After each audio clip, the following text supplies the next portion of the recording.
We all want a VOD review, but not everyone wants to take the time to sit down and do it. So I'm going to go through VOD review this game for you. That way you don't have to make your life easier and help you become a smarter, better player. All right, what we're going to be doing today is we're watching Cold and Scented's games. They absolutely dominated the first round of the Cash Cup, and that's what most of you guys are playing. Only 50 duos make the second round. So we're going to be talking about the first round. They finished with 224. They had 3 dubs, basically qualified after 5 games. We're going to go ahead and watch this last win with 16 elims, see what they did, and we'll go through the whole game talking about each and every specific piece. Alright, so in this round 1, they decided to go Covert Cavern instead of landing at Sleepy Sound. They may wind up going for round 2 back to Sleepy Sound because they've kind of owned that spot. But Covert Cavern is their go-to now, at least for round 1, and it's no surprise. It's absolutely loaded with stuff. They can get so much loot, a lot of elims. They were dropping multiple 15-plus bombs in these games, and that's how they qualified in like 4 or 5 matches. I think they had a 44 bomb to start out with. We'll see Cold jumping on this guy first. Poor guy has no shot. But it's really interesting to see how they play this out, right? Because I've always wanted to see how you play Covert Cavern the proper way, and it looks like they're not even going to go Covert Cavern. They're going to go and land and steal the llama from Yamzo and Degen. Oh my goodness.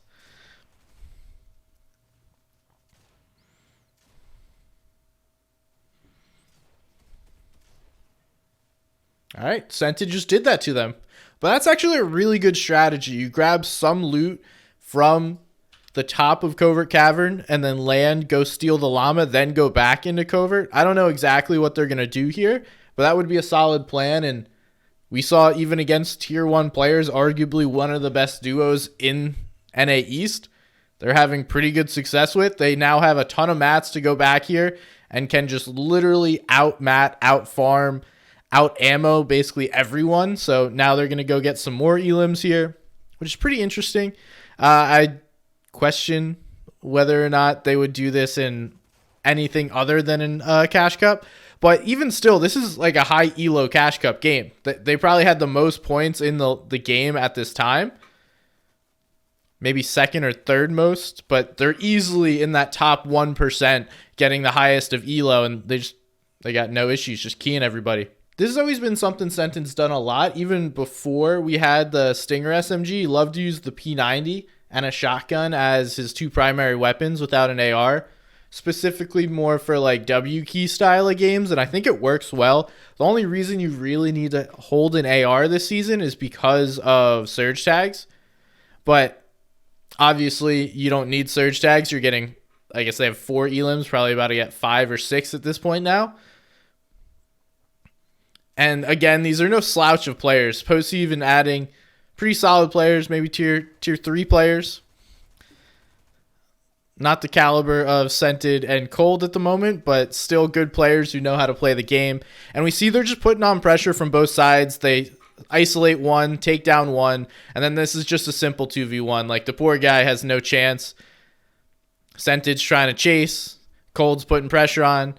And, like, this is unwritten rules, right? Once you know that it's a solo player, just simply go forward, and then that's an easy elim. But when it's 2, they do a really good job of isolating the one player and then putting pressure on from multiple sides. That way they take down one quickly and then can just double team the second guy.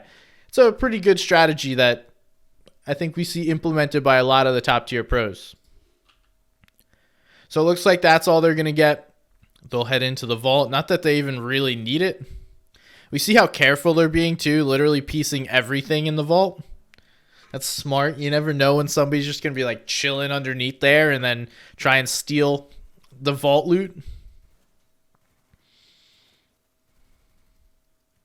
I wonder why he's shooting those.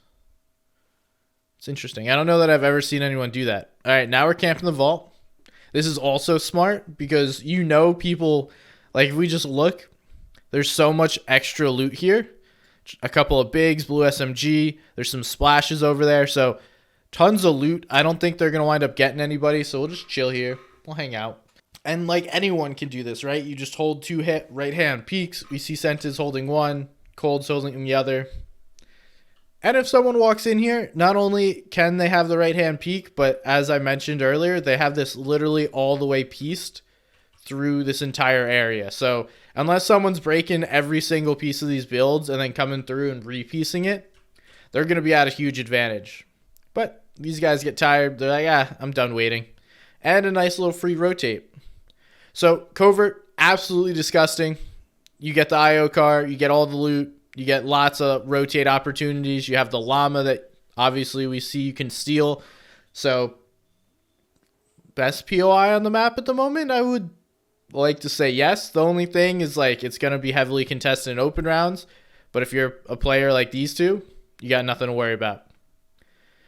Now we see they post up for maybe 10 seconds right there, wait to see what the rotate's going to be, and then wind up moving forward. They don't want to rotate to the wrong spot before they know where they need to go. And as we know, they always like to play on ulti low here. That's just kind of like a key element to a scented-led team, staying on ultimate low ground, and that avoids getting sprayed from down below. And if we're just going to look at where they're at, they're kind of on the side of a hill, so there's not a ton of angles for people to shoot at them. We got to wait for this replay mode to pop up. But like you see, this is kind of covering them from up here, so no one up above, and then they're going to have all this angles from here, which is a little dangerous, but with all the elims they have, they don't have to worry about surge. And all we're doing is sitting here looking, and then we're going to pop in the car and rotate again. But they don't have to do that because zone pulls their way. But they do want to save the car, right? Because they don't have any natural movement. Actually, that's not true. They have a launch pad and 4 splashes, but you want to save those for moving zones. It would be best to use the pad for first moving and then use the splashes throughout all of the moving zones. Sented's headless right now. Nice. Little head glitch. All right, let's slow this down here. We'll watch this in real time now as we go through the rest of this. This is actually so funny. He doesn't have a head. They pull close to zone, not necessarily zone, so they're not going to have to use the car. Probably just winds up getting them even more focused if they jump in the car. So just stay in low ground, barely moving in. And always using metal, right? We see that they're constantly basing in metal, not really using brick. I think brick's good for rotates, but you want the metal for the safety of it.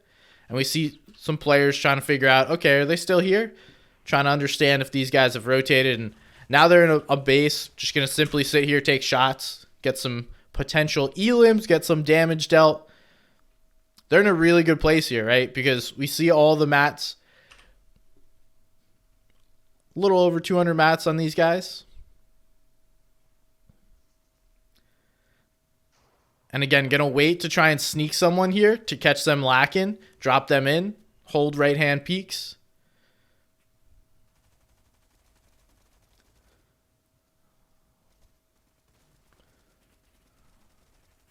Now they're looking, seeing if they want to make a play on this team. Don't know that's going to be worth it. They look for it. That's a... Ooh. Okay. You see what he did there? He claimed this 100% for his team. By putting that on this, right, we know that now this piece cannot be taken, so they can't get coned. If they own this metal box, this is completely theirs, and they're not going to be able to get pieced from the bottom and going to be able to escape. That's a smart play. I've never seen it used in like a defensive measure like that. Have to keep that in mind.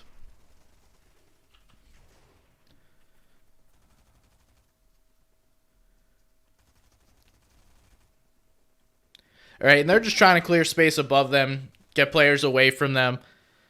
They own all this space, so it's not really a big deal. As long as they have this last box, like this one that they're currently in, to use for safety, that's the most important. You always want to make sure you have at least one box to hold. A little transfer of mats there from cold over to scented. We see scented's going to be looking for where to use this launch pad. If he can re-grab the cone, we can see what's going on here. There we go. See, he's trying to look above, see if there's going to be anything blocking them from up above. And he's trying to find a space to pad, so he knows they're going to have to move a decent bit in order to get this pad off. Looks up. Always make sure you look up before you place your pad. You never know. especially if your teammate's about to get cucked. And then one thing we see him do really well right here is not go full front side. Go a few boxes back to secure themselves some free space that they don't have to fight for or get landed on. They land together, and boom, we're chilling. Funny enough, the team right next to them had movement as well. And this is also another key to a scented-led team, going through other people's builds, because other people get distracted, right? You're trying to tarp, you're trying to go for elims. Not often, one, can you hear what's going on behind you, or two, can you even recognize that a player's trying to break into your back before they're right there? So we see them do this, trying to piece them, and regardless of if they get this elim or not, they're still pushing this team to tarp for them and allowing them to use it. So we see, again, really smart micro play here by Scented.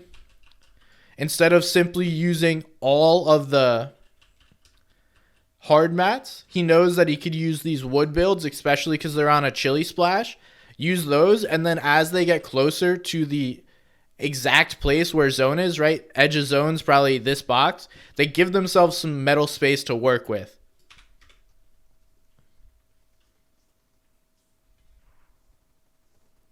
Right? So if they're spending any investment of time within the space, you need to make sure that you're using metal and then you're using brick and wood to make the rotate. So metal is for hard boxes. Wood and brick is for rotating. I think is what we learned from this. Now they still have the splashes. They're going to go look to take low. Again, using the wood. And now just a little bit of metal. But eventually you run out. See, like occasionally you just have to use other stuff. Cold still has a good bit of mats. They have a lot of heals. So now we're going to start to look to make plays on low ground. They want to claim ulti low. This is typical of a Scented-led team. Once we get into 7th, 8th, 9th. And we see right here, Cold is blocking the back with these hard armored walls. So we saw them jump in on a team with the armored walls. Instead of allowing that to happen, these guys are using armored walls to protect themselves from a team jumping in on them. Really, really smart. And I think one of the best uses, and if we look, Cold has most of the armored walls, so it's probably because he's in the backside of the tarp. That way he can lock them in. So both players just get in on one. That guy was separated from his team. And again, nice clean rotates here.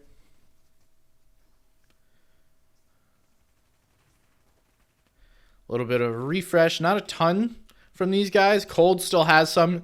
And we see when Scented goes back and goes and grabs the mats, Cold's still going to keep extending so they don't lose their place in zone. They don't lose that front side priority, and that's really important because what happened right here is exactly what will happen to you. Players will cut you off, so they recognize that. Unfortunately, they don't do it as well as they should have. But also other players are playing the game, and then we see them actually go ahead, claim frontside priority. Scented sees a solo. Cold's right with him. This is going to be an easy elim. They just have to get this guy. Little SMG pressure. Continue to push forward. Boom, they're in zone. And these refreshes are what allow them to sustain. And by sustain, I mean like continue to play the way they want to rather than just playing shambles with no mats or anything. Now the rotates come through and there's a lot of builds in the way, so they'll need to figure out exactly how to make these rotates. Luckily, some of them are their own builds. And just cheap tarping here. Building space, trying to make plays. They do find a player down below. Need to be careful. Likely they identified that one player was all by himself, but still not worth it because we're going uphill. So you want to focus on this elevation change rather than trying to get elims here.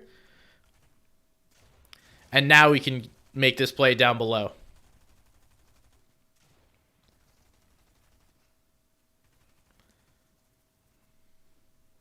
Right? Claiming this space is so important, especially as people get choked down below and just suffocated in the builds down below. So you have to be careful of that and make sure you're constantly pushing front side, which they do a good job. And then again, pressure from the backside. Someone sneaks into the backside of their tarp. Cold's quick to put down that armored wall, and that just stops it, right? You just can't do anything else.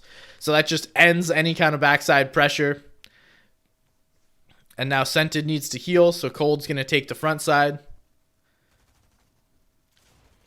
And we can see that it's Scented's job to take the wall. So when they're going for a wall play together, Scented is always the one to take it, and Cold just holds his gun out. So instead of both players trying to like double edit or like both grab the wall, one player's grabbing the wall, the other one's breaking it, and then both going to make the play. This is just much more efficient, and we can see this has already been worked out because that's now like the 4th or 5th time I've seen that happen, including even early game. So it's not just end game they're making these plays. A couple of the elims in early game we saw Scented was the one holding. And now they're going back. They know somewhere there's some builds of theirs. They see that layer's contested. They go back onto a layer that they know is free. That's good layer control. And now they're back in their own builds, which is perfect because they're running out of mats. The heals, really, really good. So they win heal off with Colds unless someone else says something crazy. But as long as they can keep the heals on Cold, they're chilling. Don't know that it'll even come to that. They double edit, find players lacking. They're just trying to get through here, clean up Landjock and Punisher. Right, and now these guys, they know they have their top, so they can just simply get through. And now Cold uses some of the heals because he knows, okay, it's a 2v2v1 at this point, so likely this game's not going to end. There's still a minute left, and these guys know how to end a game, so they're going to start to put forward pressure up on the team above them, or they're going to wait until one team is in a shambles position, just having a tough time. And actually, Cold's going to give all the heals over to Scented and let him play heal off, and then Cold's probably going to go make a play to try and allow his team to win the game. And these guys really have nothing to worry about, right? Because they're playing ultimate low ground. They've secured all of this space.